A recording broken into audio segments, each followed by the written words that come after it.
Bismillahirrahmanirrahim. Assalamualaikum warahmatullahi wabarakatuh. Alhamdulillahirabbil alamin wa bihi nasta'inu ala umuri dunya waddin. Assalatu wassalamu ala asyrafil anbiya'i wal mursalin wa ala alihi wa ashabihi ajmain. Rabbi shrahli sadri wa yassirli amri wahlul 'uqdatam min lisani yafqahu qawli. Tafadhalu ya alif. Amma ba'du. Perkenalkan, nama saya Khairul Anam dari kelas 6C kualitatif dengan NIM 010122010056. Di sini saya akan membuat video yaitu tentang teori sosiologi apa yang sesuai dengan kehidupan sehari-hari. Baik, sebelum masuk ke teori siklus kehidupan, ya sebelum kita membahas tentang contoh teori siklus dalam kehidupan sehari-hari di masyarakat, kita harus memahami terlebih dahulu apa itu definisi kehidupan itu sendiri. Siklus kehidupan merupakan siklus perubahan dalam hidup manusia, mulai dari terakhir hingga dia meninggal. Siklus kehidupan setiap orang tentu berbeda-beda dan bisa berubah-ubah sesuai dengan kondisi dan lingkungan sekitar. Beberapa ahli sosiologi percaya bahwa tidak ada yang bisa mengelak dari siklus kehidupan, baik siklus saat berada di puncak maupun di bawah. Selain itu, siklus kehidupan juga bisa menggambarkan perubahan sosial masyarakat, bangkit dan runtuhnya peradaban, lahir dan punahnya suatu masyarakat, budaya dan sebagainya, semua itu termasuk dalam siklus kehidupan. Nah, di sini mungkin ada dua teori. Saya di sini akan membawakan dua teori tentang siklus kehidupan dalam kehidupan kita sehari-hari. Yang pertama, di sini ada teori Oswald Spengler. Nah, di sini Oswald Spengler mengungkapkan bahwa siklus kehidupan manusia berkaitan dengan kelahiran, kehidupan, dan kematian. Dan sementara itu, teori yang kedua yaitu ada Ibnu Khaldun. Ibnu Khaldun mengungkapkan bahwa siklus kehidupan manusia berkaitan erat dengan perubahan dan perkembangan sosial. Contoh teori siklus dalam kehidupan sehari-hari itu menurut teori Oswald Spengler. Jadi untuk yang pertama, contoh teori dari siklus kehidupan sehari berdasarkan teori yang ditemukan oleh Oswald Spengler, yaitu seperti yang sudah saya jelaskan tadi di sebelumnya. Jadi Oswald Spengler ini mengungkapkan bahwa siklus kehidupan manusia berkaitan erat dengan kelahiran, kehidupan, dan kematian. Contoh teori siklus dalam kehidupan sehari-hari yang paling sederhana adalah kehidupan sendiri dan orang-orang di sekitar kalian atau di sekitarmu. Pertama-tama, kamu lahir ke bumi sebagai seorang bayi mungil. Dan disinilah siklus kehidupan dimulai. Kamu akan diasuh oleh kedua orang tuamu dan tumbuh menjadi balita. Kemudian kamu terus tumbuh menjadi seorang remaja, dewasa muda, dan berulah menjadi seorang dewasa. Perjalananmu menjadi dewasa pun termasuk dalam siklus kehidupan.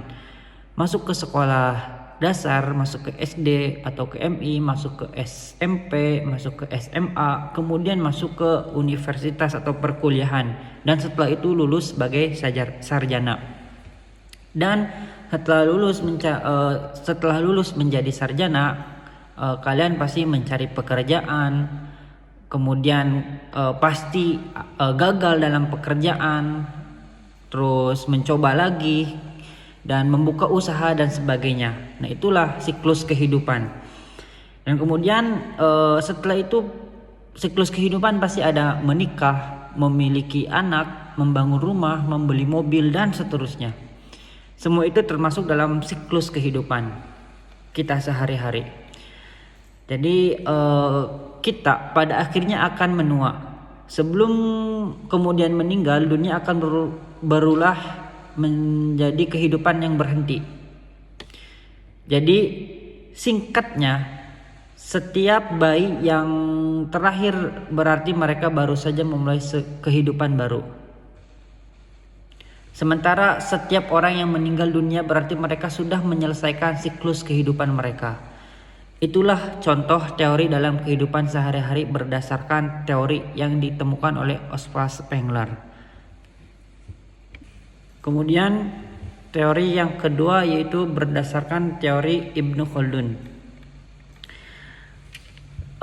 Sekarang mari kita pelajari contoh teori siklus dalam kehidupan sehari-hari berdasarkan teori Ibnu Khaldun. Sebelumnya kita sudah membahas yang pertama yaitu teori dari Oswald Spengler, dan sekarang saya akan membahas tentang teori sosiologi tentang teori Ibnu Khaldun.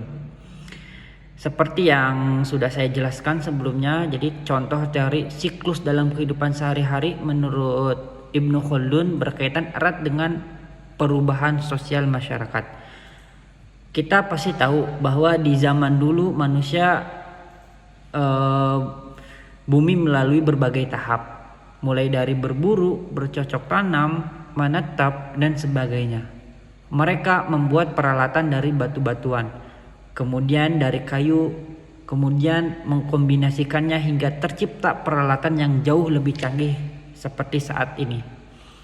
Perubahan masyarakat tradisional menjadi lebih modern. Contohnya, teori siklus dalam kehidupan sehari-hari ini berdasarkan teori Ibnu Khaldun. Misalnya, dulu kakekmu atau kakek kita membajak sawah dengan bantuan kerbau atau pacul. Sekarang kakek kita itu bisa membajak sawah dengan traktor, khususnya yang dioperasikan dengan mesin.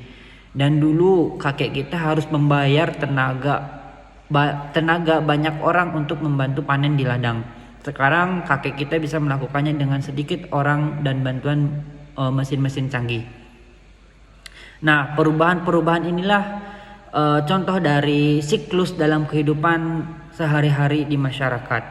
Contoh lainnya yaitu dulu jalanan menuju rumah kita terbuat dari tanah merah yang liat dan sulit untuk ditempuh, baik dengan berjalan kaki maupun kendaraan lainnya.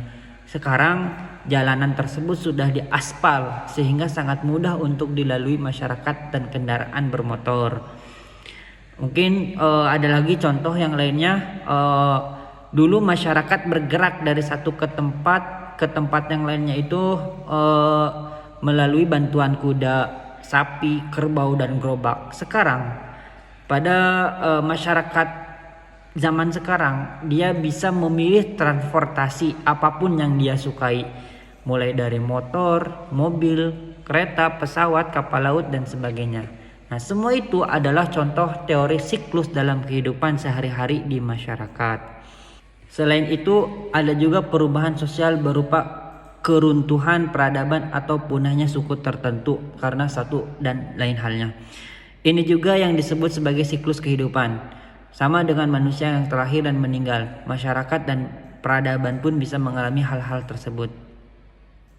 Mungkin ini saja yang saya sampaikan pada teori sosiologi pada hari ini. Di sini saya menyampaikan dua teori, yaitu teori Oswald Spengler dan teori Ibnu Khaldun.